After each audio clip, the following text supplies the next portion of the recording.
kau mengatakan bahwa anak manusia. Ya, pengantar ini singkat para sahabat. Mantep TV sudah standby. Di like, di subscribe, di share sebanyak mungkin untuk supaya mencegah sahabat-sahabat kita di luar sana tidak terpengaruh terhadap pemurtadan. Pada Yesusnya itu.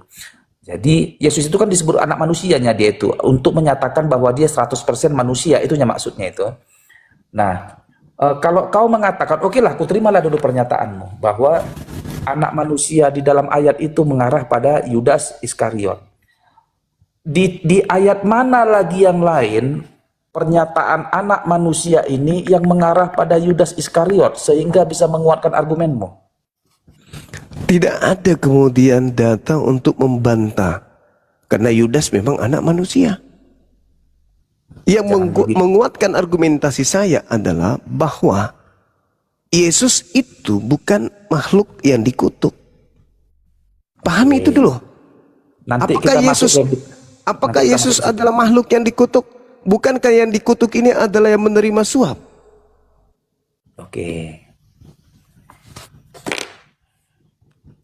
Di mana aku akan menjawab semua pertanyaanmu Juma. Di mana tah ayat yang kau bilang terkutuklah yang disalib di kayu salib Timotius itu berapa itu? Biar aku buka dulu Alkitabku. Ulangan 27 nomor 25. Ulangan 27, iya. Ulangan yang di Perjanjian Baru, yang di apa? Galatia 3:13. Galatia 3. Sebentar dulu ya. Gak apa-apa, kita bahas aja biar kita buka bayar ayat itu.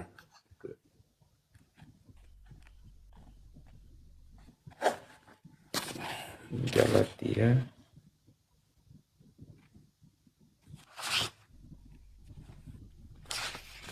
Ini saya izin sapa dulu Bang Aldaus. Mas Aldaus, selamat malam Mas. Ini muridnya Bang Zuma nih. Ya, sehat Mas? Sehat. Ya, sambil belajar Mas ya. Nanti habis ini giliran Mas Aldaus ya. Oke, ini cuma Galatia 3 ayat 13 ya. 13. Iya. Biar ku bacakan ya di tangan kodel kitab ini. Galatia 3 ayat 13, beginilah firman Tuhan. Kristus telah menebus kita dari kutuk hukum Taurat dengan jalan menjadi kutuk karena manusia ini ya. Sebab ada tertulis, terkutuklah orang yang digantung pada kayu salib. Oke. Benar, terkutuklah orang yang digantung pada kayu salib. Benar. Apakah Yesus dia menjadi terkutuk? Kan begitu dia kan, menanggung kutuk. Nah, itu kan lari kan? Anda sendiri yang mengatakan Yesus, tapi nanti Anda katakan bukan Yesus, tapi dosa orang lain, kan lari. Artinya dengan kata lain Anda mengakui bukan Yesus yang disalib. Oh, enggak lah, Yesus lah yang disalib itu. Enggak Nah, sekarang permasalahannya dosa apa yang dilakukan Yesus sampai dia dikutuk? Yesus tidak berdosa dan nah, itu kan Anda ingkari lagi. Berarti bukan dia yang disalib. Dia yang disalib, menanggung. Nah, dosa apa? Dosa apa yang kemudian yang ditanggung, yang dilakukan oleh Yesus? Kenapa kau bertanya itu Juma? Sementara Pilatus sendiri berkata dan ahli-ahli Taurat itu juga berkata, biarlah kami yang menanggung dosa ini, kan begitu.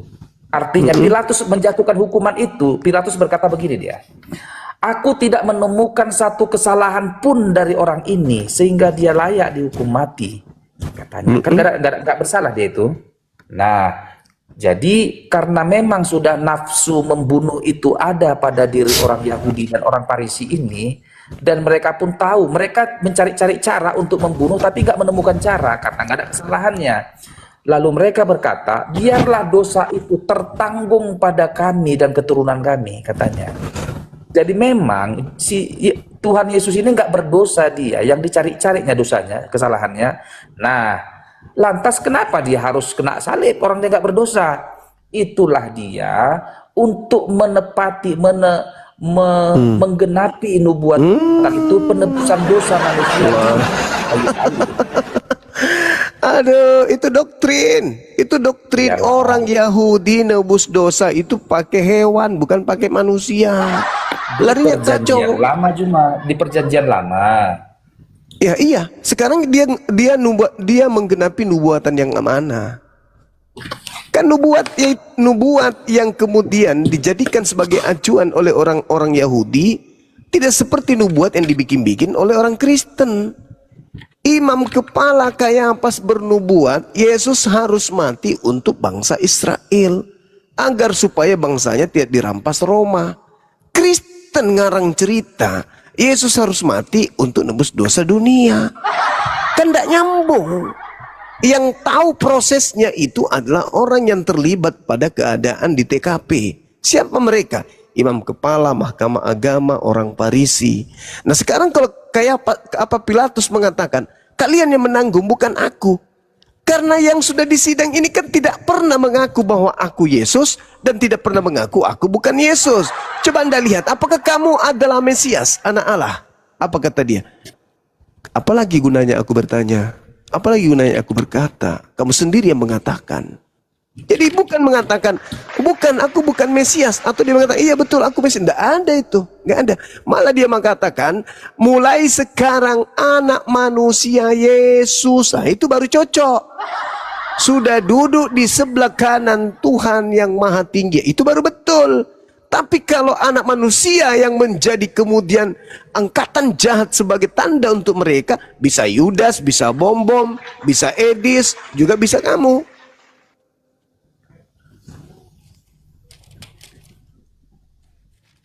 Karena Yesus itu adalah hamba yang dilindungi. Pokoknya siapapun dia pasti manusia. Tapi tidak Yesus. Karena Yesus adalah manusia yang tidak berdosa. Yesus adalah orang yang dikasihi. Oke, cuma boleh kita lihat apa Markus 14 ayat yang ke-61 ya. Ini dia. Oke. Kau bilang tadi Yesus tidak mengaku. Ya, biar aku bacakan samamu Markus 14 ayat 61. Iya. Tetapi ia tetap diam. Ia tetap diam dan tidak menjawab apa-apa. Ini pertanyaan imam besar itu nih ya di sidang imam kepala. Dan tidak menjawab apa-apa. Imam besar itu bertanya kepadanya kepada Yesus sekali lagi. Katanya, apakah engkau Mesias, anak dari yang terpuji? Ini ya, tanda tanya, petik ya. Jawab Yesus, akulah dia, kata Yesus, dan kamu akan melihat anak manusia duduk di sebelah kanan yang maha kuasa dan datang di tengah-tengah awan di langit. Jadi sebenarnya Injil Matius, Markus, Lukas, Yohanes, ini sebenarnya perjalanan Yesus, peristiwa perjalanan Yesus di dunianya ini, pelayanannya. Dan ini adalah kesaksiannya sebenarnya ini. Injil ini kan kesaksian. Jika satu peristiwa, satu orang yang menyaksikannya, bagi orang Yahudi itu nggak diakui. Cuman kau aja yang ngomong itu. Cuman satu saksi nggak laku. Paling sedikit 2 saksi baru laku. Makanya Injil ini 4 ini, Matius, Markus, Lukas, Yohanes, peristiwa penyaliban itu benar. Jadi dia 4 saksi yang membenarkan peristiwa itu. Itunya maksudnya cuma. Ya, jadi gini Bung. Kalau Anda membahas Markus 14 kan udah beberapa saat yang lalu kita bahas tuh. Bagaimana seorang menggunakan kain lenan lari meninggalkan Yesus, iya kan? Nah, Gimana? sekarang Dia berapa kain lenan itu? Biar kita lihat dulu kain lenan itu. Lihat berapa? di data 52-nya kan? 52 apa? Markus juga itu ya? Iya, Markus 14. Markus 14. Ya, ada memang kain lenan. Biar kita bahas kain lenan ini. Siapanya manusianya ini? Sekarang kalau Anda membahas data kemudian Markus 14 di data 62, 61, 62. Ya. Dikatakan akulah dia kan gitu. Wah, Mesias itu. Nah, sekarang kalau Yesus mengatakan bahwa Waspadalah kepada penyesat yang datang kepadamu dengan memakai namaku dan berkata, akulah dia. Tergenapi enggak ini? Tergenapi apanya? Nah kan Yesus mengatakan penyesat itu berkata, akulah dia. Oke, kita tunggu sebentar dulu. Tergenapi enggak? Kita masuk ke wilayah Paulus ya, yang Bukan, Yesus Markus aja dulu, Markus aja dulu. Markus Kan, boleh. kan di dalam Lukas 21 nomor 8 Yesus memesan muridnya, waspadalah kepada penyesat yang datang kepadamu dengan memakai namaku dan berkata, akulah dia. Nah, orang yang disalib ini mengatakan akulah dia. Tergenapi enggak? Oh. Akulah dia. Itu kan Yesus belum mati. Penyesat itu datang. Kan saya sebagai muslim mengatakan bahwa yang ditangkap itu bukan Yesus. Bahwa pandangan saya ini si penyesat dan dia mengatakan akulah dia. Mari kita balik ke ayat itu. Ayat berapa itu? Biar kita Pertanyaan saya saudara, di Markus 14:62, pertanyaan saya, ada apa orang-orang itu bertanya, apakah kamu Yesus? Apakah kamu Yesus? Apakah kamu Yesus? Kalau itu Yesus, ngapain ada pertanyaan itu? Bukankah orang-orang yang ada di sana sudah 33 tahun bersama dengan Yesus yang asli? Terus kenapa harus bertanya, apakah engkau Mesias, anak Tuhan, anak Allah? Kenapa harus ada pertanyaan? Itu diusung pertanyaan itu karena ada keraguan di antara seluruh manusia yang ada pada saat itu. Ini Yesus atau bukan sih? Itu fakta. Makanya di dalam Markus 16 selanjutnya, data 12, Yesus menampakkan diri kepada kedua muridnya dalam rupa lain. Tuh, rupa lain.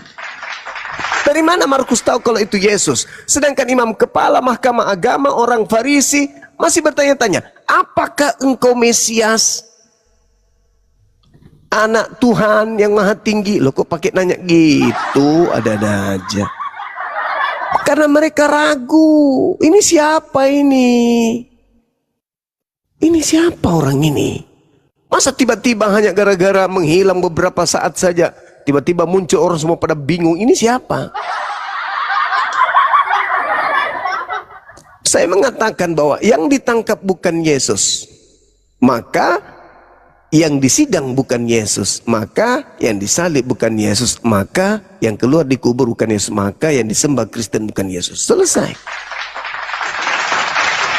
Nah silakan Anda nyusun kemudian penelitian Anda bahwa itu Yesus, silakan. Tapi patahkan argumentasi perintah Tuhan bahwasanya jangan kau membunuh orang yang benar. Sebab aku Tuhan tidak akan membenarkan orang bersalah. Rubah data itu. Bunuhlah orang benar supaya aku Tuhan akan membenarkan orang yang bersalah. Kalian kan orang-orang bersalah nih yang ingin dibenarkan. Maka orang benar harus dibunuh untuk kalian supaya kalian itu bisa dibenarkan. Tapi dalilnya tidak begitu. Sedangkan Yesus berkata, aku memang harus pergi sesuai dengan apa yang tertulis tentang aku di dalam kitab Taurat. Bukankah Keluaran 24 itu Taurat? 23 itu Taurat. Ya kan? Terus kenapa harus mengacu kepada surah-surah Paulus? Kristus telah menebus. Kenapa harus ke situ? Sementara Yesus tidak merujuk ke situ. Yesus merujuk kepada kitab yang sudah tertulis lebih dulu.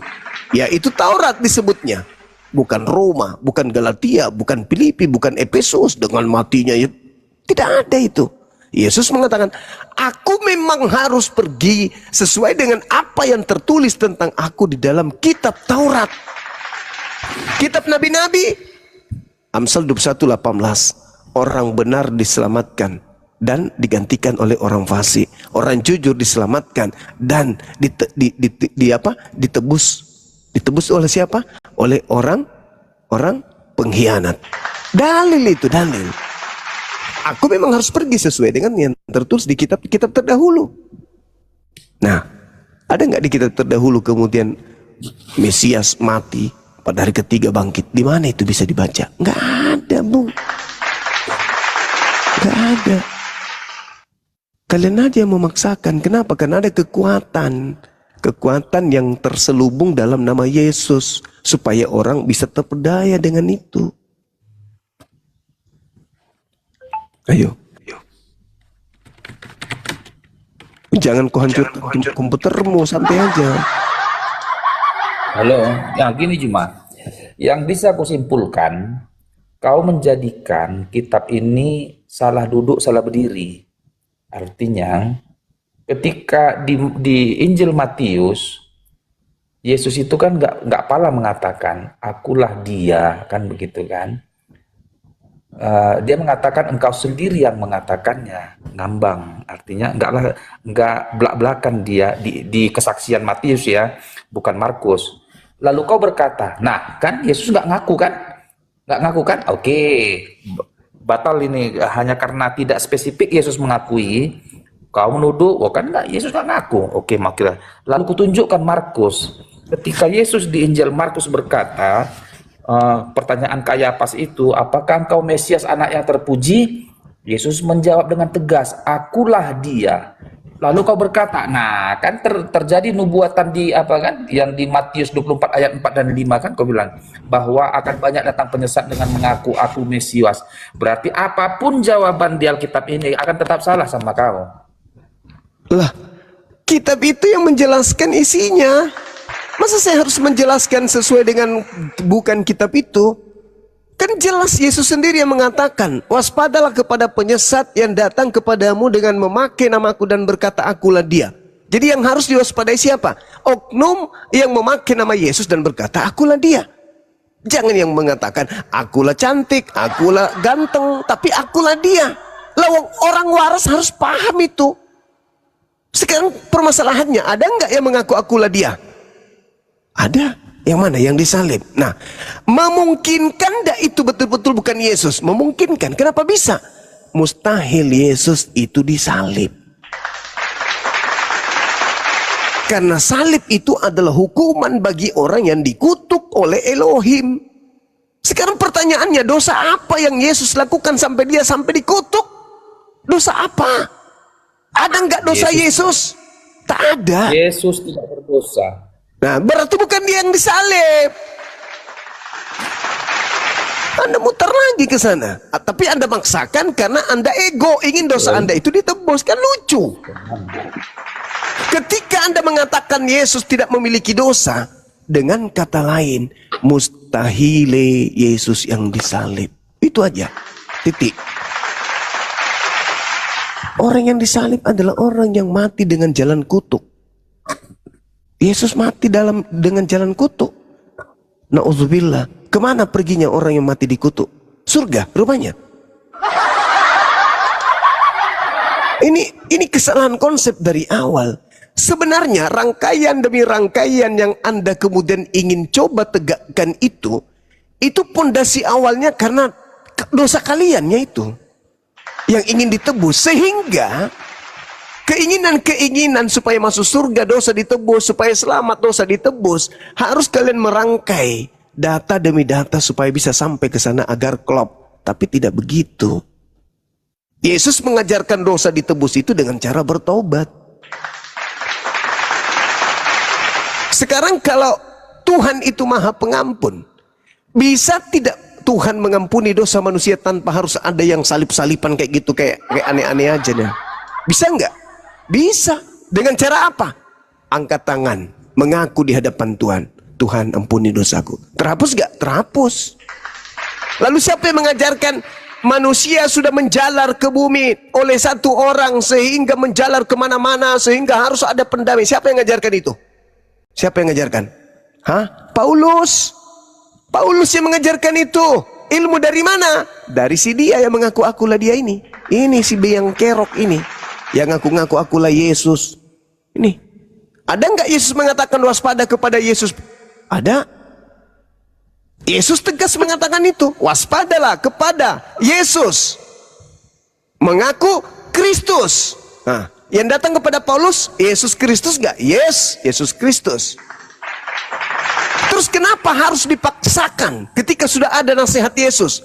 Dan juga ajarannya bertabrakan dengan ajaran Yesus anak Maria. Kenapa harus dipaksakan? Tujuannya apa? Ya hanya sekedar untuk mendurhakai Tuhan dalam nama Yesus. Dia akan menyesatkan, mereka akan menyesatkan banyak orang. Ayo, kalau itu bukan Paulus in the gang, dan itu bukan Kristen, lalu mana? Tidak ada, hanya Kristen. Kalau begitu Yesus pembohong.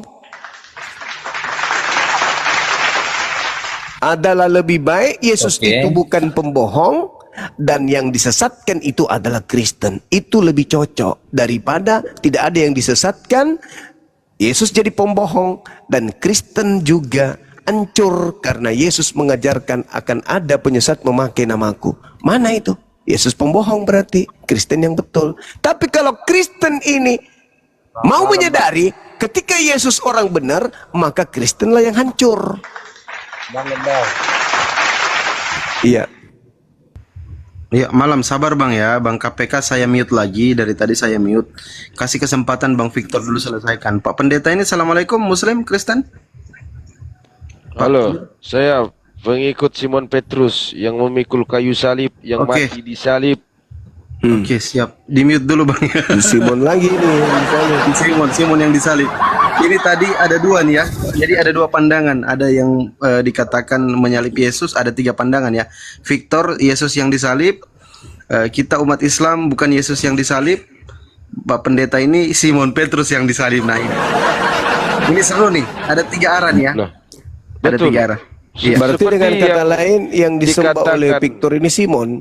Ya, seperti dikatakan Bang Juma tadi di Galatia 13 itu sangat betul. Terkutuklah yang mati di kayu salib. Jadi yang mati di kayu salib itu siapa makhluk terkutuk ialah iblis. Ya, iblis. Sesuai dengan perkataan Yesus, "Enyahlah engkau iblis, sebab engkau tidak memikirkan manusia apa yang dipikirkan Tuhan, tetapi engkau memikirkan yang dipikirkan manusia." Jadi iblis itu adalah Simon. Sesuai juga Simon yang memikul kayu salib dan anak manusia telah mati di kayu salib. Itu merujuk kepada Simon lah yang dikatakan sebagai iblis yang mati terkutuk. Manrase katanya. Semakin berat ini. Yang benar yang mana ini yang disalib? Yang jelas yang disalib itu adalah orang yang dikutuk. Yang memikul kayu salib itu bukan Yesus. Yesus tidak pernah memikul kayu salib, saudaraku Victor. Ini benar yang dikatakan Bang Juma tadi. Yesus tidak memikul kayu salib, yang memikul kayu salib itu Simon. Aku tanya dulu ke pendeta, agamamu apa? Saya mula-mula. Kau percaya kepada Yesus? Tidak. Saya pada Petrus. Kau percaya pada Petrus? Petrus. Karena kunci kerajaan surga itu telah diberikan Yesus kepada Petrus. Wah, betul sekali Mas ya. Yesus itu tidak memiliki kuasa lagi. Petruslah yang berkuasa. Apa yang kau ikat di dunia maka akan terikat di surga, kata Yesus kepada Simon. Apa yang kau lepas di dunia akan terlepas di surga. Artinya apa? Simon Petrus memegang kuasa dan Yesus tidak berkuasa lagi. Sudah habislah itu. Yang mendirikan gereja, yang mendirikan jemaat itu Simon Petrus. Yesus tidak pernah mendirikan gereja dan tidak pernah memiliki jemaat. Satu pun tidak pernah. Jemaat yang ada di seluruh dunia ini adalah jemaat Simon Petrus. Jadi Anda ini telah mendustai perbuatan baik Simon Petrus. Oke. Pendeta, kau percaya enggak? Sebentar, Mbak. Kau percaya enggak Yesus itu disalibkan, pendeta? Tidak. Tidak percaya sama sekali. Itu Simon yang disalibkan. Simon Petrus yang disalibkan itu ya, yang bersama dua orang penjahat itu ya? Iya, Simon Petrus, bukan Yudas. Bukan Simon yang memikul kayu salib. Simon dari Kirene itu, Simon dari Kirene. Iya, itu Simon kan dari Kirene. Dari bukan Simon Petrus ya? Iya, Simon Petrus itu. Kepada Petrus telah diserahkan itu si Simon Petrus. Simon yang mana ini? Simon yang ada kolerasinya itu hanya satu Simon murid itu, Simon Petrus. Ada berapa Simon? Tunggu dulu. Biar ku bedah dulu biar kita pelan-pelan dulu. Berarti yang disalibkan itu adalah Simon dari Kirene yang menolong memikul salib Yesus itu, begitu? Bukan menolong, dipaksa dia. Dipaksa. Kalau menolong beda, dipaksa dia.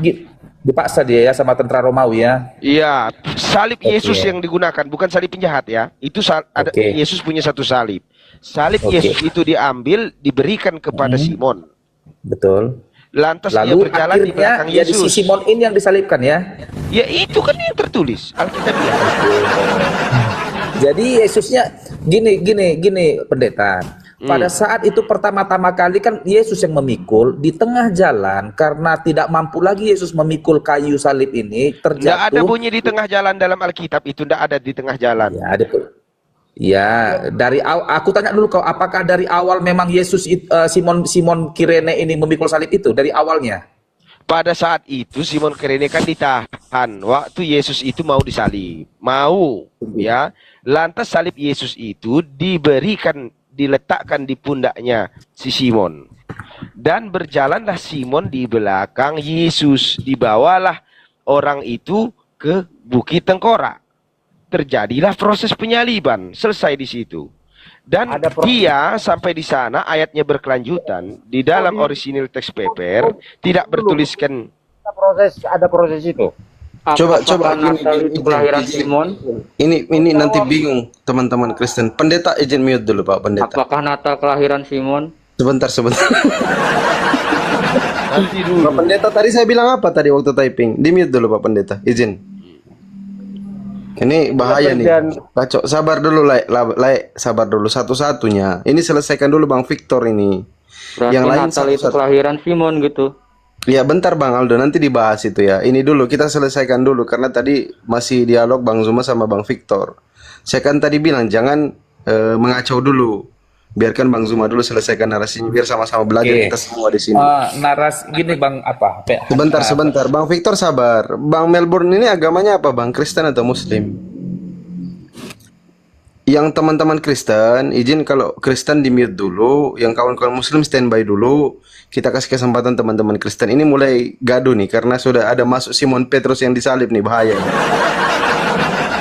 Like KPK, izin KPK di mute dulu lah ya. Jangan di mute terus nanti langsung diturunkan itu kalau nggak mau dengar kau bicara. Kau di mute dulu kau. Nggak usah lah kau kayak gitu. Kita kasih kesempatan nanti setelah ini. Bukan daripada kalian mengacau. Apa yang dikacaukan? Lebih baik kau diam dulu daripada kau diturunkan. Kau pilih lah dulu yang mana kau pilih. Mau diam atau diturunkan? Ini Ya udah, kau diam dulu ya. Sekarang Bang Victor kan tadi sudah tidak bisa membantah nih bahwa yang disalib itu bukan Yesus. Biar sebentar dulu Fandi. Silakan. Ya. Aku akan kubantah dua-duanya, Juma dan si pendeta ini. Gampang aja kok membantahnya ini ya. Juma mengatakan yang disalibkan itu adalah Yudas Iskariot. Oke.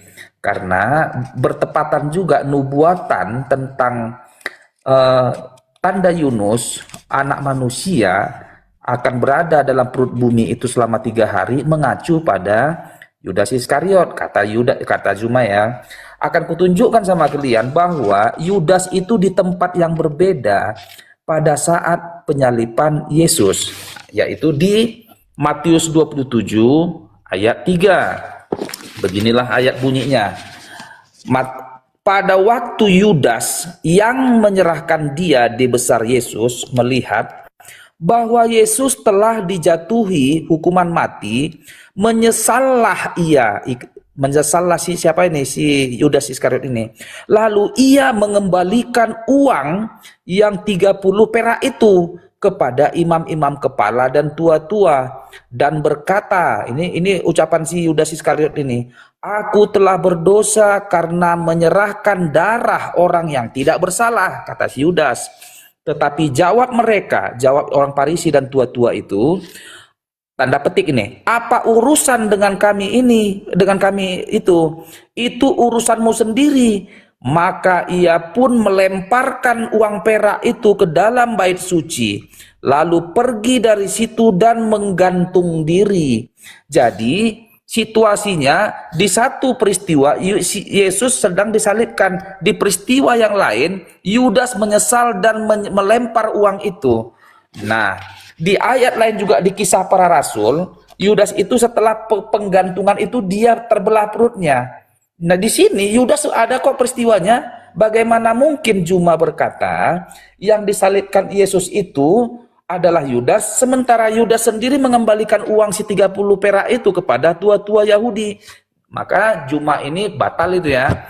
Yang kedua, aku mau bantah si pendeta ini. Si pendeta ini Nggak berkata usah dulu, yang nggak usah dulu. disalibkan itu. Nanti dulu kalau itu. Kasih Oh boleh, biar Bang Juma. Juma dulu Bantah selesaikan. juga, Juma. Ya biar kamu bisa Gimana paham. ayat Matius 27 ayat 3? Oke. Jadi gini, saudara.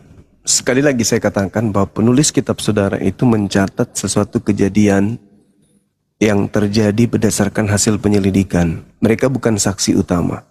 Mereka menuliskan satu kesaksian-kesaksian orang lain. Itu yang pertama. Kemudian kalau Anda melihat Alkitab Sabda di catatan kaki Matius 27 nomor 5, di situ dikatakan bahwa mati pada saat itu yang dialami oleh Yudas hanya mati dengan cara disalibkan. Lihat catatan kakinya. Tapi saya tidak konsentrasi di situ. Yang saya ingin katakan kepada saudara, cerita tentang Matius, penulis Matius, dan juga cerita yang dilakukan kemudian oleh Lukas di dalam buku keduanya, yaitu Kisah Para Rasul 1 nomor 18. Di situ diceritakan begini. Matius 27 nomor 5, maka ia melemparkan uang perak itu ke dalam bait suci, lalu pergi dari situ, lalu menggantung diri. Imam-imam kepala mengambil uang itu dan berkata, tidak diperbolehkan memasukkan uang ini ke dalam peti persembahan, sebab ini adalah uang darah. Sesudah berunding, mereka para imam membeli tanah dengan uang itu, dan tanah yang disebut tanah tukang periuk untuk dijadikan tempat pekuburan orang asing. Itulah sebabnya tanah itu sampai hari ini disebut tanah darah. Anda bisa lihat di situ. Bandingkan dengan Lukas, Yudas ini telah membeli sebidang tanah. Tadi kalau di dalam Matius 27 yang membeli tanah imam. Kontradiksi. Kemudian kita lihat, maka ia pun melemparkan uang perak itu ke dalam bait suci. Jadi Yudas tidak peduli mau diapakan uang itu. Tapi ketika kita melihat di dalam kisah Rasul 1:18, di situ diceritakan bahwa Yudas ini telah membeli sebidang tanah. Yudas telah membeli sebidang tanah, berarti dia sudah niat sebelum matinya. Sedangkan di Matius 27 yang membelinya adalah imam dan dia tidak berniat membeli tanah. Nah, faktanya adalah menurut Matius 27 tanah dibeli sesudah Yudas mati. Sedangkan di dalam Kisah Para Rasul 1:18 tanah dibeli sebelum Yudas mati. Mana yang betul? Matius 27 nomor 5 yang dilakukan Yudas dari uang hasil kejahatannya adalah melemparkan uang ke bait suci. Sedangkan dalam Kisah Para Rasul itu adalah Yudas membeli tanah, sebidang tanah. Yudas membeli sebidang tanah. Kalau yang satunya melemparkan, yang satunya membeli tanah. Tidak sinkron. Duit itu dipakai membeli tanah. Yang satu duit itu dilemparkan ke tanah. Nggak cocok. Lalu bagaimana kematian Yudas? Di dalam Matius 27 nomor 5 gantung diri. Kisah Para Rasul 18 jatuh tertelungkup. Kontradiksi. Siapa yang membeli tanah? Di Matius yang membeli tanah adalah imam-imam. Di dalam Kisah Para Rasul yang membeli tanah adalah Yudas. Kontradiksi. Bagaimana mungkin? Bagaimana mungkin Anda ingin membatalkan Yudas sebagai pengganti Yesus hanya dengan kisah yang kontradiksi seperti ini? Gunakan akal sehat. Gunakan akal sehat. Nah, kalau kemudian ada yang muncul bahwa yang disalib itu adalah Simon, semakin benar Al-Quran. Mereka berselisih paham tentang siapa yang menggantikan Nabi Isa alaihi salam. Hanya itu dari saya, silakan. Mungkin materi ini sudah usang bagi saya. Silakan aja karena ini unik. Ketika kemudian yang disalib itu Simon, ini juga adalah hal baru bagi orang-orang Kristen yang harus menjadi catatan penting bagi saudara. Silakan pendeta mula-mula untuk dijelaskan. Karena mungkin kedudukan Anda lebih tinggi daripada mereka yang sudah mula-mula. Mereka ini hanya dari koreksi dan protes-protes terhadap ajaran yang mula-mula sehingga muncul sekte mereka. Silakan. Oke, terima kasih ya sahabatku Bang Juma. Saya telah diberikan ruang waktu kesempatan untuk berbicara di 4.000 manusia yang mendengar ya, saudaraku ya. Ini suatu kebenaran yang harus kita sampaikan secara alkitabiah ya, secara literasi tekstual, baik secara terjemahan ataupun secara original text paper. Jadi selesai pembicaraan saya ini, saya harap nanti kita bersama-sama bisa mencari kebenarannya. Silahkan nanti googling, searching, atau mencari data-data yang lebih akurat, sehingga nanti apa yang saya sampaikan di sini sifatnya tidak framing, tetapi fakta. Baiklah, akan saya mulai ya. Jadi begini saudaraku ya, sesuai dengan Galatia 3:13 menyatakan terkutuklah orang yang mati di atas kayu salib. Ya, jika hal ini disematkan atau disandingkan untuk Yesus itu tidak tepat. Bagaimana mungkin sesuatu yang disakralkan di dalam kekristenan ya menjadi hal yang terkutuk, atau bagaimana mungkin Yesus menjadi orang yang terkutuk di atas kayu salib? Tentu ini akan menjadi hal yang rancu ya, tidak balance ya, kontroversial. Jadi siapakah dia yang mati di kayu salib itu, yang terkutuk itu? Tentu yang terkutuk itu hanya iblis. Satu-satunya makhluk yang terkutuk di dunia ini ialah iblis ya. Nah, kenapa saya menyatakan bahwa Simon yang disalib? Jelas, karena apa? Karena Yesus sendiri yang berkata. Yesus sendiri yang berkata dari mulutnya, bukan dari saya yang berkata, bukan dari Pak Yanto yang berkata, tetapi Yesus sendiri yang berkata bahwa enyahlah engkau iblis, sebab engkau tidak memikirkan apa yang dipikirkan oleh Tuhan, tetapi engkau memikirkan apa yang dipikirkan manusia. Perkataan itu ditujukan kepada seseorang yang bernama Simon Petrus. Tidak lain, tidak bukan. Hanya satu ya yang disebut sebagai iblis pada saat itu ialah Simon Petrus. Nah, lantas mengapa, apa kolerasinya Simon Petrus bisa disalib?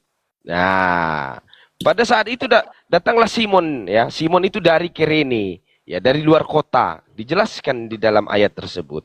Dia datang pada saat itu, salib itu, ya, salib yang diperuntukkan untuk menyalibkan Yesus itu diberikan kepada Simon pada saat itu. Ya, artinya apa di sini? Artinya Yesus tidak pernah memikul kayu salib. Jadi ada suatu teologi yang diyakini di dalam kekristenan, siapa yang memikul salib? Nah, itulah ya yang memikul dosa manusia. Nah, jadi di dalam hal ini bisa kita simpulkan di ayat tersebut menjelaskan bahwa Simonlah yang selama ini memikul kayu salib. Yesus tidak pernah memikul salib dan Simon berjalan di belakang Yesus. Ya, artinya pada saat digiring ya ke atas bukit tengkorak tersebut, Yesus tidak pernah memikul kayu salib sampai di lokasi tersebut.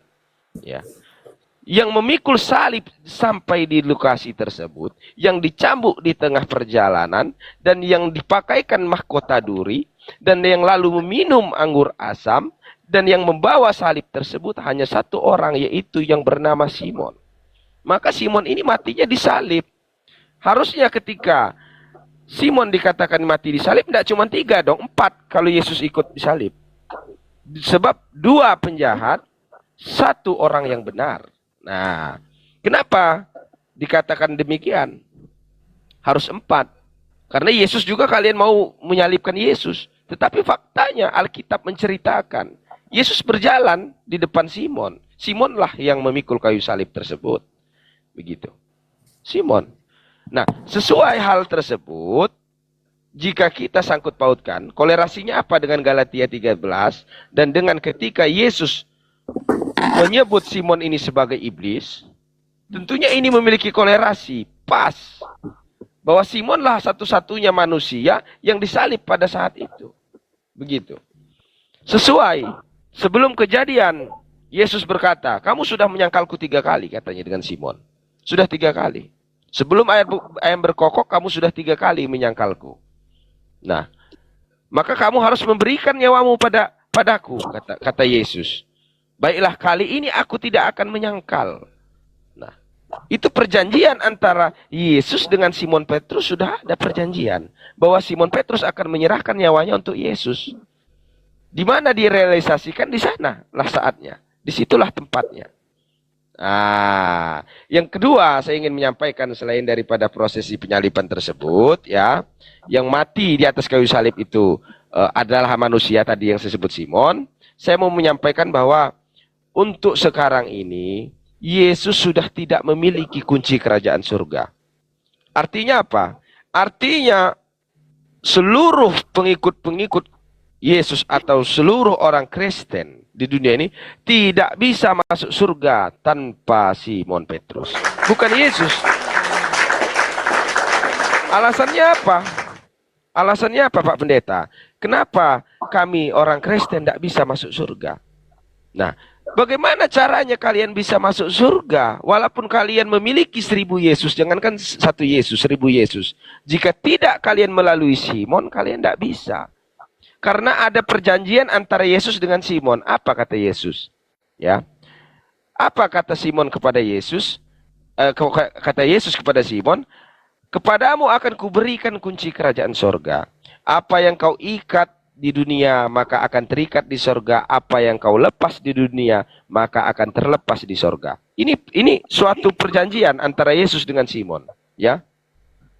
Jadi hanya satu yang bisa menyelamatkan kalian, yang bisa membawa kalian ke dalam kunci kerajaan sorga itu hanya seorang yang bernama Simon. Yesus tidak memiliki kuasa lagi tentang kunci kerajaan sorga. Dan di mana Simon sekarang ini? Pertanyaannya.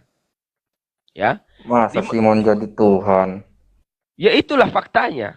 Karena apa? Simon menebus dosa itu. Betul. Simon yang menebus dosa, dia yang mati dosa. Darah-darahnya yang tertumpah, dia yang memikul kayu salib, dia yang memegang kunci kerajaan sorga. Yesus tidak memiliki jamaat. Ya, Yesus berarti tidak pernah. Simon itu. Berarti. Ya, bisa jadi. Jadi begini, Yesus tidak pernah mendirikan jamaat. Ya, yang mendirikan jamaat tersebut adalah Simon Petrus. Yesus tidak pernah mendirikan gereja. Yang mendirikan gereja tersebut pun adalah Simon Petrus. Jadi, adanya gereja, adanya jamaat, harusnya dikatakan itu jamaat Simon, bukan jamaat Yesus.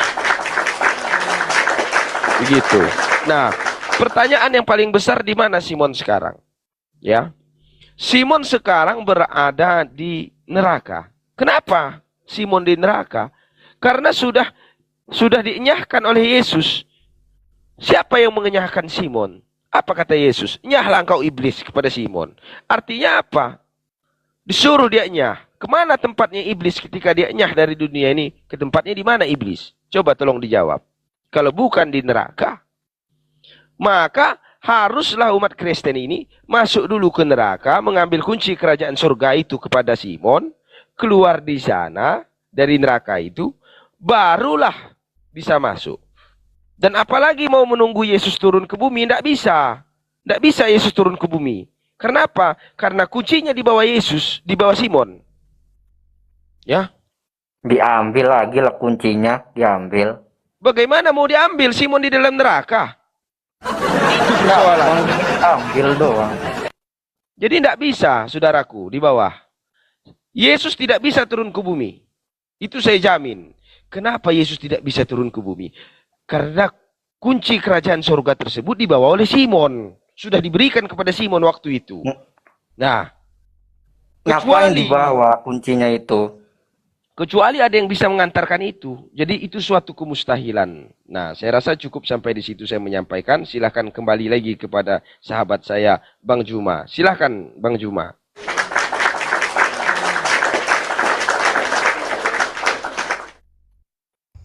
Oke, Gurunda monitor atau lagi masak? Biar ditanggapi Victor dulu, Bang. Oh, siap. Beliau Silakan, yang Bang. punya hajatan ini. Karena besok kalau betul-betul Simon yang disalib, filmnya harus dirubah jadi Simon, bukan Yesus. Natal mah nggak usah gereja. Bang Victor dulu yang tanggapin. Silakan Bang Victor. Bang Aldo sabar ya. Saudara, mana berani saudara merubah itu, rugi itu film. Jadi menurut Bapak Pendeta tadi kan, pendeta mula-mula ini Simon yang disalibkan. Simonnya ini pun dia ngambang ya, tadi katanya Simon dari Kirene yang disalibkan karena memikul salib itu. Lalu dibilang Pak Pendeta lagi, oh tidak, Simon dari Kirene itu menyerahkan salib itu lagi kepada Simon Petrus. Karena Simon Petrus berada di belakang katanya kan. Bang Victor, itu satu orang yang sama. Simon Petrus dari Kirene itu satu orang yang sama, nggak berbeda itu Simonnya. Lanjut Bang. Enggak, itu berbeda. Simon dari, aku tanya dulu Pak Pendeta, Simon dari Kirene itu apakah itu orang yang sama dengan Simon Petrus? Oh, Pak Orang yang Pendeta. sama. Simon Orang yang itu sama. tidak ada kolerasinya dengan cerita ini. Hanya satu Simon yang memiliki kolerasi ialah Simon Petrus. Simon dari Kirene itu adalah Simon Petrus gitu. Iya, dia dari luar kota. Kan sudah dijelaskan di dalam isi. Dari luar kota Simon. Nah, Gini Bang, Simon ini banyak Bang, ada Simon Petrus, Maria pun banyak Bang. Simon Petrus satu, Simon dari Kirene satu, ada lagi dia Simon orang Zelot, ada lagi nanti dia banyak yang satu nama itu sekarang. Yesus pun ada, Yesus Kristus, Yesus Barnabas, Maria pun bahkan ada 4. Maria ibu Yesus, Maria Magdalena, Maria sahabat saudara Marta. Jadi jangan hanya karena Simon lalu kita sama-samakan, lalu kita jadi-jadikan begitu Bang. kolerasinya ada di Galatia 13 Yes, dan bentar, Bang. ketika Yesus juga mengatakan bahwa Simon Petrus adalah iblis, dikolerasikan di Galatia 3:13. Bukan kolerasi, korelasi Bang. Oh iya, itu korelasi itu maksudku. Iya. Nah, jadi itu kan ada kolerasinya antara Galatia 13 itu. Yang dikatakan terkutuk itu adalah iblis. Siapa yang dikatakan iblis itu? Yesus mengatakan bahwa Simonlah iblis. Maka yang dimasuk dengan yang mati di kayu salib itu adalah seorang yang terkutuk. Dan yang terkutuk itu adalah iblis, dan iblis itu bernama Simon. Siapa yang menyebut Simon? Yesus. Kan ada kolerasi semua itu. Oke. Jadi Bang, Yesus pada saat itu kan digantikan posisinya memikul salib ini oleh Simon Petrus ya Bang ya. Aku ikuti Abang aja lah. Betul. Lalu Bang, itu kan yang dicambui itu, yang dicambukin itu kan Yesus ya pertama-tama. Lalu di tengah jalan digantikanlah dia oleh Simon dari Kirene atau Simon Petrus. Kuikuti pun Abang, nggak apa-apa. Lantas Bang, kemanakah Yesus yang kena cambuk, yang capek itu, yang berdarah-darah itu deh Bang? Oke, ya. Kita kembali. Setelah itu kan di hari ketiga Maria Magdalena itu kan. Enggak, gini Bang, pas di perjalanan salib Via Dolorosa itu Bang, kan Yesus kan mikul nih, nggak sanggup lagi, jatuh, dia digantikan oleh Simon dari Kirene, yang Abang bilang adalah orang yang sama dengan Simon Petrus. Yesus yang tertatih-tatih itu, yang terluka kena cambuk itu, dia kemana dia Bang? Lari dia, lari pergi. Oh lari ya. Kalau ditunggu di situ matilah dia, gawat kau. Jadi dia kan karena nggak sanggup dia, maka terjatuh, salib itu jatuh Bang. Lalu tentara Romawi mengatakan kepada Simon dari Kirene, kau menggantikan, bantu dia untuk memikul salib ini, karena Yesus nggak sanggup lagi melanjutkan memikul salib Bang. Lalu Abang bilang Yesus yang kena cambuk itu lari deh Bang ya, terbirit-birit Bang ya, gitu maksud Abang. Oh Mak Jang, iya. Tepuk tangan untuk Abang Pendeta. Satu, kita Pendeta buktikan dulu. Kita buktikan. Jadi saya biar tidak dibilang framing, kita buktikan. Di hari ketiga, Maria Magdalena itu mendatangi goa. Bang, betul dulu Bang. Tunggu dulu Bang. Biar ku lanjutkan lagi Bang. Lari dia kan orang rame-rame Bang di situ menonton Bang, rame-rame dia. Ya kan peristiwa besar itu Bang, Yesus ini. Betul. Karena dia orang besar. Oh itu kan tidak ada yang mengenali Yesus. Orang Roma pun tidak tahu Yesus. Itulah sebabnya mereka meminta bantuan Yudas pada saat Jadi, itu. apakah pada saat itu dia lari atau diserupakan Bang? Yesus ini? Yang diserupakan itu kan begini, konsep daripada diganti itu kan diganti Simon. Ya saya jelaskan dulu sama kamu. Oke, diganti silakan. Simon, ya toh. Setelah itu dia entah dia kabur, entah dia lari, bahasanya itu dia pergilah dari situ. Karena kalau dia bertahan musibah lah buat dia. Itu secara ilmu psikologi kita gunakan kan? Oke. Pada hari ketiga, waktu Maria Magdalena dan para murid sudah menyangka dia mati, pintu gua itu sudah tertutup, mayat Simon itu tadi sudah tidak ada di dalam gua. Ya, karena Simon tadi yang disalib. Lantas disangkanya pria itu adalah tukang kebun pada saat itu. Ternyata pria itu adalah Yesus. Ya. Maria Magdalena dan para murid sudah menuduh dia mati. Oh tidak. Kenapa kau cari orang hidup di antara orang mati? Itu Yesus yang bilang. Kenapa kau cari orang hidup? Sementara yang dicari Maria Magdalena itu kan orang mati. Disangkalah oleh Yesus. Kenapa kau cari orang hidup di antara orang mati? Bang, nggak malu abang ngomong-ngomong kayak gini, Bang? Kenapa malu? Yesus membuktikan. Nggak, maksudku, Membuktikan Bang, bahwa dia hidup. Yesus yang sendiri. nonton 4,1K ini, Bang, yang abang pikir ya nggak anak tamat TK semua ini, Bang? Saya tidak bilang kalian anak TK, tetapi saya meminta kalian mengoptimalkan kinerja otak kalian. Yang abang pikir ya nggak berpendidikan kami yang nonton-nonton ini, Bang. Malu lah, Bang, kayak gini ngomong-ngomong gini, Bang. Kalau saya meremehkanmu dari tadi, Dek, kamu tidak saya ajak berdiskusi. Jangankan kamu, abangku saja Juma ini saja, sahabatku ini saja mau mendengarkanku. Kan Masukku, Bang. begitu. Tidak ada aku ini membohongi kalian. Kalaupun, Bang, berapologet mau menekong-nekong berbelit-belit, Bang, yang elegan dikit lah, Bang. Lah, dari tadi apa tidak elegan? Apa semua pernyataan aku ini tidak alkitabiah menurutmu? Aku ini alkitabiah loh. Tertulis malu. loh. Malu kita ngasih referensi kayak gini, Bang. Coba contoh. Aku contohkan ya. Ketika Abang bilang Maria Magdalena ke Abang bilang depan Yesus gua lari meninggalkan salib itu di depan kerumunan orang. Macam mana? Nggak malu Kan ngomong. ada. Iya, seorang ada pemuda yang ayatnya, berlari ada dengan kain. ayatnya. Ada yang lari telanjang hanya menggunakan kain lenan. Kan ada ayatnya. Ada itu ayatnya. Aku ini enggak apa namanya ya. Maksudku gini, yang pada saat kain lenan itu, pada saat setelah di Getsemani-nya itu, belum penyalipan itu, belum menghadap Pilatus ini yang kita bicarakan ini setelah Yesus memikul salib, nggak sanggup lagi dia, lalu dibantu oleh Simon dari Kirene untuk menyelesaikan perjalanannya ke Bukit Golgota. Jangan ngarang-ngarang lah, malu kita, Bang. Artinya kalaupun abang mau mengaliun, elegan dikit lah. Oke, begini ya. Ini pertanyaanku saja. Yesus itu kan tidak memikul salib. Itu kan kata kunci. Yang memikul salib Simon. Kok nggak Selesai ikut di situ. Apa nggak baca ini, Bang? Apa ini? Lukas 27 ini. Aduh, Bang. Ya berapa? Yang kayak mananya? Yang dibayar? Perikop. Perikop malu, itu Abang. bukan bagian daripada Alkitabiah. Perikop itu deh. Bang. Artinya gini, Bang. Malu Apa kita, Bang. artinya? Abang naik ke atas memelintir-melintir ayat kitab orang dengan cara kayak gini, Bang. Dek, jangan terguncang imanmu ya. Bukan, Abangmu jangan ini terguncang. bukan penjahat, bukan orang yang berbusuk hati, Malu, mau Bang. menyesatkan Naik kalian. abang Ndak ngomong ada. gini, Bang. Malu, Bang. Ndak ada malunya aku. Apa aku malu? Kami Maling aku ndak.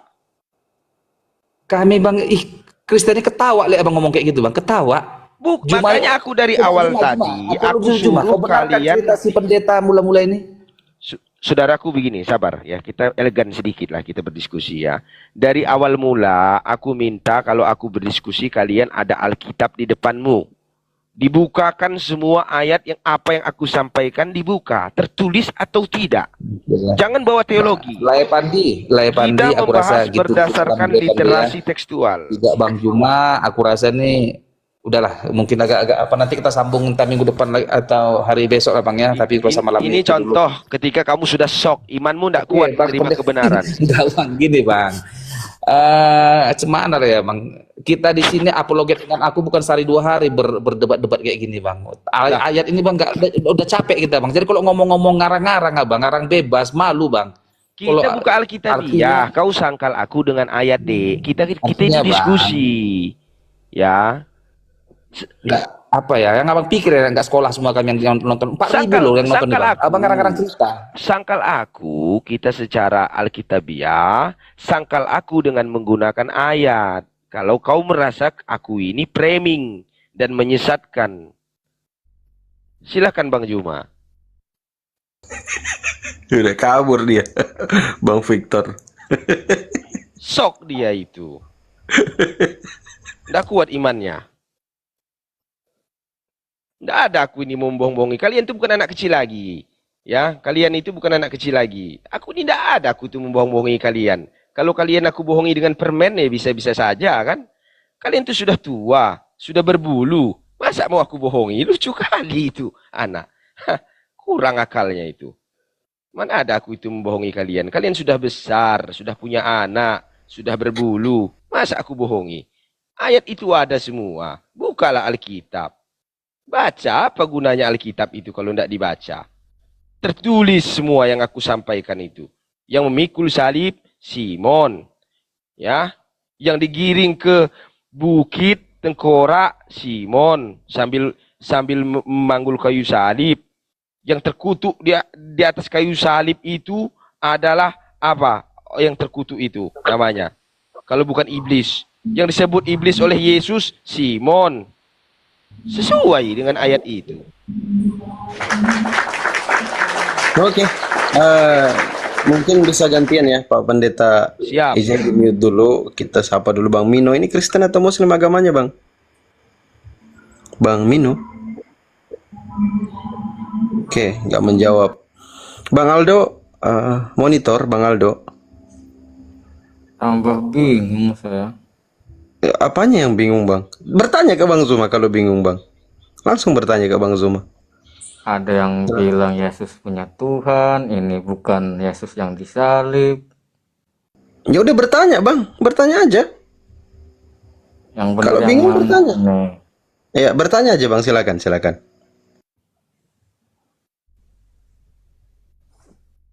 Ya, apa Simon, apa Yudas, apa Yesus gitu yang disalib. Kalau poinnya Bang, yang penting itu bukan Yesus yang disalibkan. Itu poin intinya Bang dari kedua narasi itu. Berarti penebusan dosa itu nggak ada berarti. Nggak ada Bang, itu ide konyol buatan manusia. Karena Yesus bilang di dalam 1 Yohanes 1 nomor 9, apabila kita mengaku dosa kita, maka Ia adalah setia dan adil, dan Dia akan mengampuni segala dosa kita. Angkat tangan ke atas, minta ampun sama Tuhan. Ya Allah, ampuni dosaku. Aku selama ini menyembah manusia. Kayak gitu. Itu yang Yesus ajarkan. Nah, semalam juga kan Bang Zuma sudah sampaikan. Kalau Gurunda monitor silakan Bang Zuma. Bang Aldo ini semakin bingung gara-gara pendeta ini naik. Bang Zuma kalau sudah monitor silakan ya, Gurunda. Seperti itu Bang Aldo. Kalau menurut pandangan pribadi saya tadi, penebusan dosa itu ide konyol buatan manusia. Karena Yesus banyak berkata, termasuk di dalam 1 Yohanes 1 nomor 9 tadi, kalau kita mengaku dosa kita, maka Tuhan itu setia dan adil. Ia akan mengampuni dosa kita, selesai persoalan. Minta ampun kepada Tuhan. Apa harus pindah ke Hindu aja ya biar tenang? Ya, silakan Bang, itu pilihan Anda. Karena di dalam Islam itu tidak ada paksaan di dalam memeluk agama Islam. Soalnya macem-macem gitu pemahamannya orang Kristen ini. Iya Bang, betul. Semakin benar apa yang dikatakan Al-Quran, mereka akan berselisih paham sampai akhir zaman. Al-Quran maha benar Allah dengan segala firman-Nya. Semakin benar Al-Quran umat Islam. Jadi kalian itu akan berdebat terus. Ada yang oneness, ada yang tritunggal. Diskusi terus. Saling baku hantam. Yesus punya Tuhan. Penyaliban kehendak iblis atau kehendak Bapa. Ribut terus. Semakin benar apa yang dikatakan oleh Al-Quran. Seperti itu Bang Aldos. Bertanya aja ke Bang Zuma, Bang Aldo, silakan. Iya, banyak sekali berbeda pandangan itu.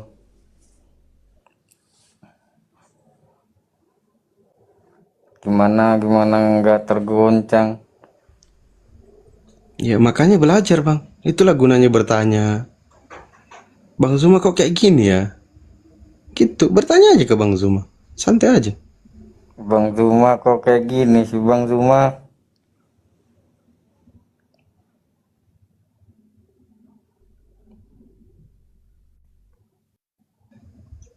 Nah, kalau ada pertanyaan langsung ditanyain. Gitu Bang Aldos. Belajarlah Bang Aldos. Sama-sama belajarnya kita.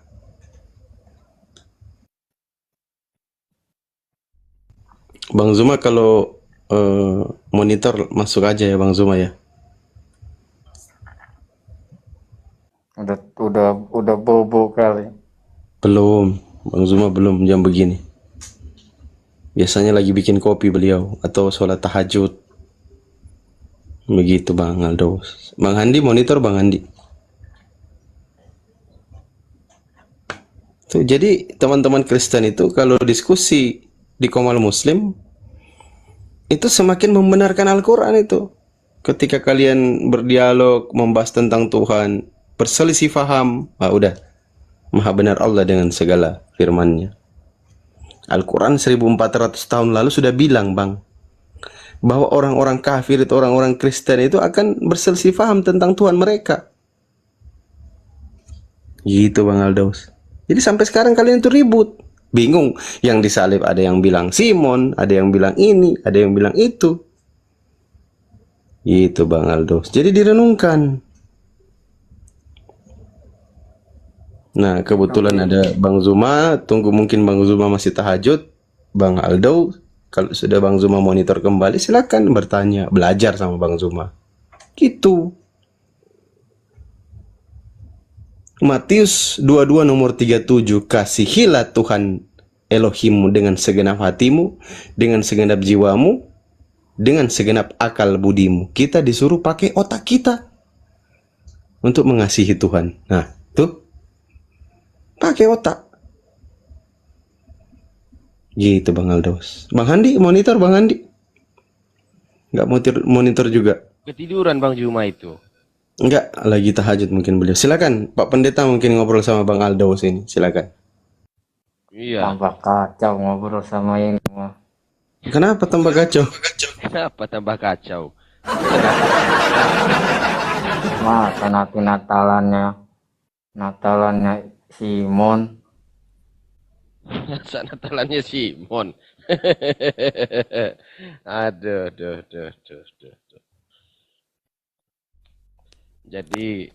Jadi kamu Ganti aja kalendernya kelahiran Simon. Ya enggak apa-apa kalau kamu mau.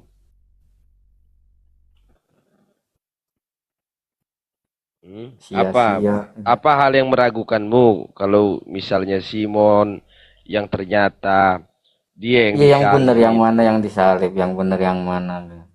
Yang benar ya Simon, kan sudah dikasih tahu itu sama Alkitab itu yang kasih tahu. Tertulis bahwa yang memikul salib itu adalah Simon. Nah, selesai. Tidak dikatakan Yesus, tidak dikatakan Yudas, tidak dikatakan Yohanes, tidak dikatakan Maria yang memikul salib itu. Hanya satu orang yang memikul salib bernama Simon. Sulitkah itu dimengerti? Sulitkah itu dipahami? Sulitkah itu dicerna dengan akal? Ada ndak yang memikul salib selain daripada Simon dan dua penjahat itu? Pak Pendeta pernah khotbah enggak di gereja kalau Simon itu yang disalib? Oh iya jelas. Apa enggak kabur itu jemaat-jemaat? Pernah dilempar pakai kursi. Pernah, iya dilempar pernah. Tapi saya mengelak, tidak kena. Jadi tidak masalah buat saya. Masa saya dilempar, saya diam. Saya balas lempar juga, akhirnya berkelahi kami kan. Nah, berkelahi waktu itu, baku pukul, dan sampailah waktu itu ke kepala desa dan didamaikan di tempat kepala desa. Begitu tidak masalah. Dan saya diusir dari gereja itu. Dan saya akan buat lagi. Kan begitu. Hidup itu kenapa dibuat repot? Mereka ngajak baku pukul, hajar. Main kan kita punya. Begitu. Sampai Jadi sekarang masih khotbah enggak? Sekarang yang kamu dengar ini apa? Ini bukan rohku ya. Ini aku ini belum mati, masih hidup. Ini masih berkhotbah sampai sekarang. Ini kirim aku koin dulu, sahabatku di bawah ini.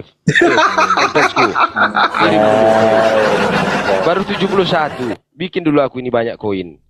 Biar aku semangat mau ngirim itu. Ya. Pencet dulu itu. Pendeta itu. Nah, dipencet-pencet itu. Apa bintang-bintang. Gitu. Terima kasih Yang saudara. benar ini Inilah. Natalan ini kelahiran siapa Bang Muteta? Ya. Jadi itu terserahlah mau kelahiran siapa itu bukan persoalan itu. Ya, yang substansialnya di dalam kekristenan itu kan tentang penyalipan. Siapa yang disalib? Nah, kita cari di dalam Alkitab yang begitu tebal. Siapakah yang memikul salib itu? Hanya satu orang. Tidak Yohanes, bukan Lukas, bukan Markus. Memikul salib itu kan belum tentu itu yang disalib, pendeta. Di mana kamu mendapatkan referensi kalau yang Orang memikul salib membawa itu? kayu itu belum tentu membakar kayu itu. Sekarang begini. Ya. Boleh kita buka original text paper. Kalau misalnya saudara ada komputer, buka versi paralelnya, silahkan dibaca. Ya, di sana tidak dijelaskan sebenarnya. Perikop itu bukan bagian daripada Alkitabiah. Tidak dijelaskan Yesus. Itu tidak ada. Tetapi kata Yesus itu adalah Dia dikatakan.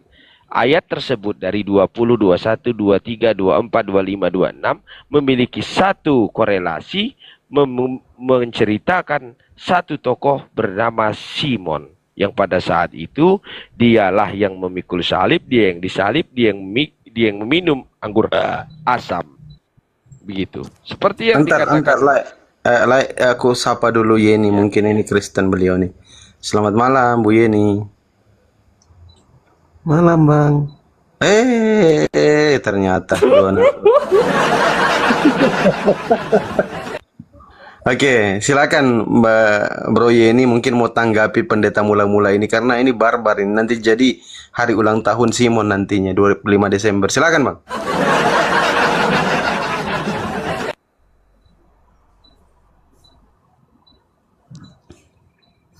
Silakan Bang Yono. Bang Yono silakan. Mau nangkapi tema yang mana Bang? Enggak, ini tadi narasinya 25 yang disalib Desember, Simon. Hari Simon. Oh, Hari narasi. Simon. Narasinya Ya. gimana Bang? Yang disalib itu bukan Yesus tapi Simon. Ini kata pendeta nih, pendeta mula-mula. Silakan ditanggapin atau ditanyain, Bang. Natal juga hari kelahiran Simon. Silakan. Ya udah. Ya, tunjukkan aja data kalau memang Simon yang disalib kan, biar enak kita. Ngapain kita cari tahu Bang, gitu. Mantap. Silakan Pak Pendeta. Itu ditanya tuh. Oke ya. Jadi data yang minta disampaikan itu memang harus disampaikan ya sebagai wujud daripada pertanggungjawaban di dalam menyampaikan narasi. Jadi hanya ada satu tokoh di dalam Alkitab itu yang memikul kayu salib itu ialah Simon. Tidak ada nama lain selain Simon. Yang digiring ke atas bukit tengkorak tersebut adalah Simon. Dan Yesus itu ternyata dia tidak memikul kayu salib, dia berjalan. Lantas siapa orang yang disiksa memikul salib tersebut? Kalau bukan Simon. Kita lihat di Galatia 3:13, terkutuklah dia yang mati di kayu salib. Nah, berarti yang mati di kayu salib tersebut adalah orang yang terkutuk, manusia yang terkutuk, anak manusia telah disalibkan. Siapa anak manusia yang terkutuk yang telah disalibkan itu? Yang terkutuk itu satu makhluk di dunia ini, tidak ada lain, tidak ada bukan, ialah iblis. Tidak ada yang terkutuk di dunia ini selain iblis. Nah, pertanyaannya, siapakah iblis tersebut? Yesus menyebut iblis tersebut ditujukan kepada Simon Petrus. Nyahlah engkau iblis. Ya, sudah jelas. 100% yang memikul salib, yang mati di salib adalah Simon Petrus kalau begitu. Nah, saya minta ayatnya yang tercatat bahwa Simon itu tergantung disalibkan, Bang. Aduh. Dari tadi Galatia 3:13 itu.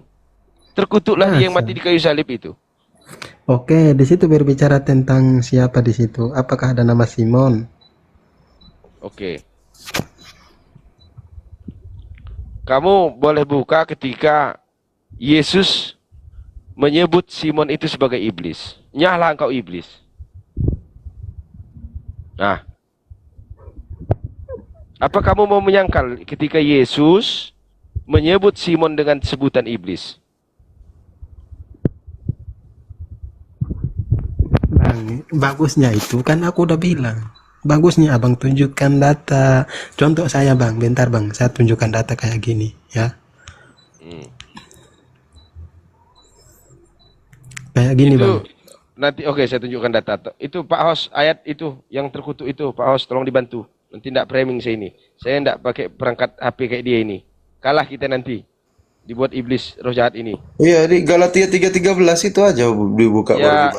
yang Jadi itu jadi gini bang ya, gini bang, bentar dulu bang. Jadi yang bagusnya itu tunjukkan data kayak aku ini ya bang ya. Nah, kenapa nama Paulus ada di sejarah kalian, ada di ajaran kalian? Paulus artinya Paulus. Ini baru kita tunjukkan data. Itu salah itu, Bang. Caranya Ini gimana Bang Yono, pendeta mula-mula ini bukan Islam, Bang. Silakan Abang. Ngobrol dulu, selesain dulu, nanti sebentar masuk ke Islam gitu. Silakan. ya saya itu jangan Anda itu paham ya. Kita ini berbeda itu saja ya.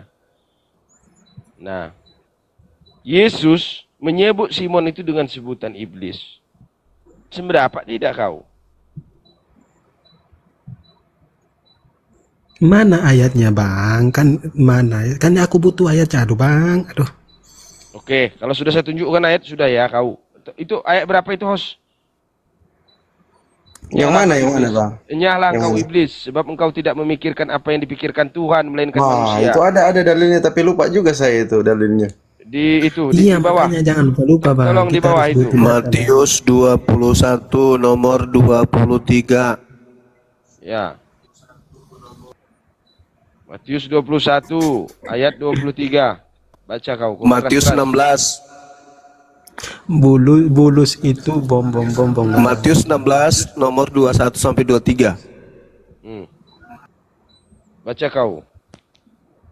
Itu apa kata Yesus di situ? Nyahlah engkau iblis. Lalu Yesus berpaling kepadanya. Nyahlah engkau iblis, sebab engkau tidak memikirkan apa yang dipikirkan Tuhan, tetapi engkau memikirkan apa yang dipikirkan manusia. Perkataan itu ditujukan kepada Simon Petrus. Ya iya, apakah itu ayatnya disebut di situ Simon? Abang Ya, itu kan saya minta Simon. data. Aduh bang. Sulit aku ini kalau ndak menjelaskan. Kita itu jangan asumsi liar bang. Kita berbicara sesuai fakta yang ada. Kan Karena sudah hal saya yang bacakan positif, ayatnya. kita tidak Kamu tahu, minta Bang. kamu minta ditunjukkan lewat HP, maksudmu begitu? Iya benar bang. Tunggu, aku ambil Alkitab. Oke bang, lanjut bang. Kau ini buang-buang waktu saja kau ini. Kalau ndak hafal Alkitab ndak usah kau berdiskusi. Buat jengkel kau ini. Kukira kau ini sudah senior, ternyata kau ini masih junior. Bang, aduh bang, pengalaman abang jam terbang abang itu masih kurang bang. Kalau kau kurang ndak perlu kau tanyakan tadi itu foto-foto ini. Nunjukkan Alkitab. Kan sudah hafal, harusnya di luar kepala ayat itu. Longor sekali kau. Ndak hafal kau ayat itu rupanya kau. Lempar aja pakai kursi, Bang. Masa aku harus menunjukkan ayatnya? Diskusi, mana ayatnya? Diskusi, mana ayatnya? Habislah buang waktu. Gini aja bang ya. Gini aja, nggak usah tunjukin ayatnya. Abang, Tuhan abang siapa bang? Simon Petrus. Oke, abang ibadah di mana bang? Ibadah di mana saja saya bisa. Di rumah saya sekarang ibadah. Enggak bang. Abang pergi ibadah di mana bang? Rumah ibadat abang namanya apa bang? Gereja mula-mula. Bang, ya kita jujur-jujuran bang ya. Bang, dengar ini bang. Orang udah jawab jujur kok. Maksudnya gini bang ya. Iya, jika ya katakan ya, jika tidak katakan tidak. Lebih dari itu dari si jahat ya bang ya. Makanya Kira-kira aku ini pendusta. segala sesuatu itu. Aldo ketawa. Dengar ya bang. Bang dengar dulu ya. Oh memang orang katakan bahwa buah itu tidak jatuh dari pohon ya. Memang dari buahnya kita mengenal mereka. Apa bang coba? Apa pertanyaanmu? Kau ini Tidak ngomong jelas. apa sih ini? Ini kamu jual obat. Nanya gereja lah. Nanya di mana ibadah lah. Tidak ada nyambungnya kau ini. Ganti sajalah yang agak cerdas sedikit ini. Soalnya abang ini nyamar terus. Ya aku nggak suka nyamar-nyamaran gitu bang. Nyamar jadi apa aku ini? Power Rangers atau apa? Satria baju hitam. Bang, kita jangan diskusi dulu bang ya. Kalau menurut pribadi saya bang ya, kalau masalah agama, saya menyangkal satu titik itu, anggap saja saya sudah menyangkal Tuhan saya. Serius bang, masalah keyakinan bang.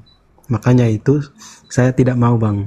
Sejujur-jujurnya aja bang. Karena itu anggap saja saya menyangkal Tuhan saya itu bang. Gitu. Aku ini bukan anak kecil, sudah tumbuh bulu. Mau kau lihat? Aku ini tidak pernah main-main aku ini. Mana adanya aku ini membohongi kau? Aku ini sudah tua, bukan anak kecil kau itu. Sudah tumbuh bulu kan? Iya, Kenapa aku juga udah tua bang. Yang aku bahas dari tadi itu kan Alkitabiah, ada ayatnya. Apa ndak ada ayatnya aku bahas ini? Apa aku mengada-ada? Bang, coba gini dulu bang ya.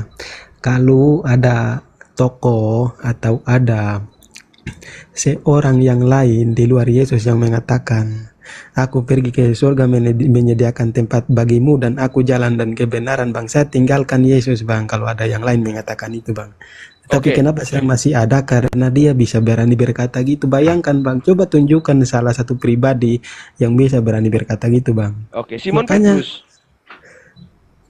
Makanya itu bang. Oke, Simon Petrus. Oke, kita bahas Simon Petrus ini. Biar kamu paham kehebatan Simon Petrus yang lebih hebat dari Yesus itu. Mau kamu? Yesus pegang kunci kerajaan surga enggak dia? Aku tanya. Gimana? Yesus punya kunci kerajaan surga enggak dia? Yang pegang Simon. Coba, Kunci aku tanya. kunci surga itu saya tidak tahu di mana tetapi dia mengatakan Dipegang bahwa Simon di neraka. dia itu pergi ke sana Aku tidak peduli Yesus ke Hong Kong, ke Amerika atau kemana, itu terserah dia, urusan dia. Yang aku tanya siapa yang pegang kunci kerajaan surga, itu pertanyaanku. Iya nggak tahu lah, masa kamu tanya aku? Emangnya aku tahu kunci? Tanya sama Bang Hendy Selebes, siapa bang yang pegang kunci itu? Biar paham ini anak kecil ini. Oke. Namanya siapa? Simon. Kau ketawa? Ketawa dia. Kau mentertawai Alkitabmu sendiri. Lucu kali hidupmu itu. Baru kali ini ketika ayatnya disebutkan, dibacakan, dia malah tertawa. Bang, kenapa aku bilang mati hari ini juga mati dengan Yesus itu karena apa? Bang? Matius 16 18 sampai 19. Baca aja. Baca itu. Siapa yang megang kunci itu? Kan tadi bilang Simon, haruslah tunjukkan ayatnya bahwa Simon yang megang bang. Iya, makanya dikasih ayat tadi kau buka biar kau percaya. Kau ada Alkitab tidak di sana? Bang, aku tahu, tetapi kalau kalian bawa dalil, kalian yang tunjukkan. Itu udah tunjukkan Matius 16 nomor 18 sampai 19. Iya bang, masalahnya Simon tidak pernah mengatakan bahwa akulah jalan dan kebenaran. Bukan ini ditanya kunci kerajaan surga, bukan itu dibahas. Simon yang megang kunci itu, kunci surga. Gimana sih kamu ini? Kamu dikasih data ya, jadi kamu dikasih data kau ngeyel. Bukan bang, maksudnya saya itu mau data yang valid gitu. Jadi Matius itu nggak valid, Matius 16. Cobalah tunjukkan bang bahwa Simon itu mengatakan jalan ke. Ya kau baca lah kalau kau punya di situ, kalau kau punya Bible kau baca. Ada bang di sini. Oh berarti di kau nggak ada persiapan. Ya iyalah bang, karena Diskusi apa ini kalau nggak tahu ayatnya ini dia ini, Bang Andi? Kita aja Muslim tahu kok. Jadi pendeta mula-mula gini ya. Aku itu dulu aku ragu dengan